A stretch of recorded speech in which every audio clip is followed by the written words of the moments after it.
सत्यनिष्ठ राजा हरिश्चंद्र। यह प्राचीन काल की बात है। सूर्यवंश में त्रिशंकु नाम के बड़े राजा हुए थे। वह अयोध्या के राजा थे। उनके पुत्र का नाम हरिश्चंद्र था। महाराज त्रिशंकु के पश्चात हरिश्चंद्र अयोध्या के राजा बने। महाराज हरिश्चंद्र सत्यवादी थे। उन्होंने अपने जीवन में कभी झूठ नहीं बोला था।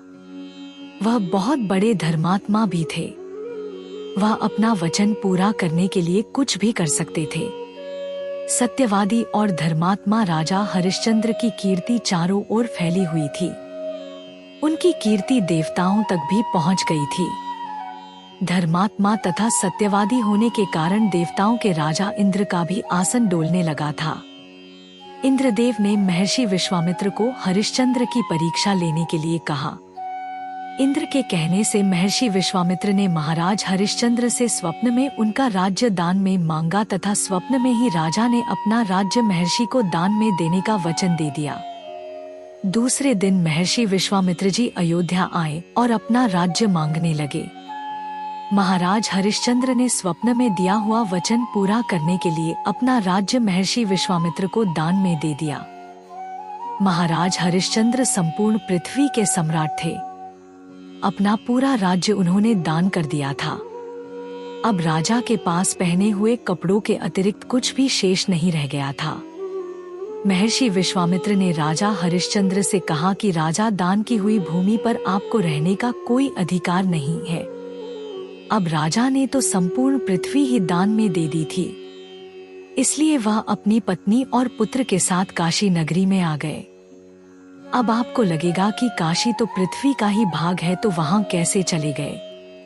पुराणों में बताया है कि काशी नगरी भगवान शंकर जी के त्रिशूल पर बसी हुई है, इसलिए वह पृथ्वी पर होने पर भी पृथ्वी से अलग मानी जाती है। महाराज हरिश्चंद्र जब अयोध्या से चलने लगे तब महर्षि विश्वामित्र जी ने कहा, राजा, जप तप और ध्यान दक्षिणा दिए बिना पूरा नहीं होता। तुमने इतना बड़ा राज्य दान किया है, तो दक्षिणा में 1000 सोने की मुद्राएं भी दान करो। पूरा राज्य देने के कारण महाराज हरिश्चंद्र के पास अब कुछ भी नहीं था। राज्य के साथ राज्य का धन भी दान हो चुका था। महाराज हरिश्चंद्र ने विश्वामित्र जी से वह दक्षिणा देने के लिए 1 महीने का समय मांगा और काशी चले आए। काशी में आकर राजा ने अपनी पत्नी शैव्या को एक ब्राह्मण को बेच दिया। राजकुमार रोहिता एक छोटा बालक था। ब्राह्मण ने उसे अपनी मां के साथ रहने की अनुमति दे दी। महाराज ने स्वयं को एक चांडाल के हाथ बेच दिया और सबको बेचकर मिली 1000 सुवर्ण मुद्राएं महर्षि विश्वामित्र जी को दक्षिणा में अर्पण कर दी। महारानी शैव्या अब ब्राह्मण के घर दासी का काम करने लगी। चांडाल के सेवक बनकर महाराज हरिश्चंद्र स्मशान घाट पर चौकीदारी करने लगे। चांडाल का कार्य होता है श्मशान घाट पर लाए गए शवों को जलाना तथा उसके परिजनों से कर अर्थात शुल्क लेना। चांडाल ने महाराज को श्मशान में लाए जाने वाले शवों के परिजनों से कर अर्थात शुल्क लेने का कार्य सौंपा। राजा का पुत्र रोहिता अपनी मां महारानी शैव्या के साथ ब्राह्मण के घर रहता था। एक दिन राजकुमार रोहिता ब्राह्मण की पूजा के लिए फूल चुन रहा था। उसी समय उसे एक सांप ने काट लिया। सांप का विष राजकुमार के शरीर में फैल गया और उसकी मृत्यु हो गई।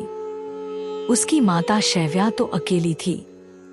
उन्हें धीरज बंधाने वाला भी कोई नहीं था और न ही कोई उनके पुत्र को स्मशान घाट तक पहुंचाने वाला था। वह वैसे ही रोते बिलखते हुए रानी अकेली रोहिता का शव हाथ में उठाकर उसका अंतिम संस्कार करने के लिए रात को ही श्मशान घाट पहुंच गई। वह अपने पुत्र के शव का दाह संस्कार करने वाली ही थी। उसी समय महाराज हरिश्चंद्र वहां आ गए और श्मशान घाट का कर मांगने लगे। बेचारी महारानी के पास तो पुत्र को ढकने के लिए कपड़ा भी नहीं था, तो वह कर कहां से दे पाती। महाराज की आवाज से महारानी ने उन्हें पहचान लिया और वह गिड़गिड़ाकर कहने लगी, महाराज, यह हमारा पुत्र रोहिता है। सांप काटने से उसकी मृत्यु हो गई है और मेरे पास कर देने के लिए कुछ भी नहीं है। महाराज हरिश्चंद्र को बहुत दुख हुआ, किंतु वे अपने धर्म पर अटल रहे। उन्होंने कहा, रानी, मैं यहाँ चांडाल का सेवक हूँ।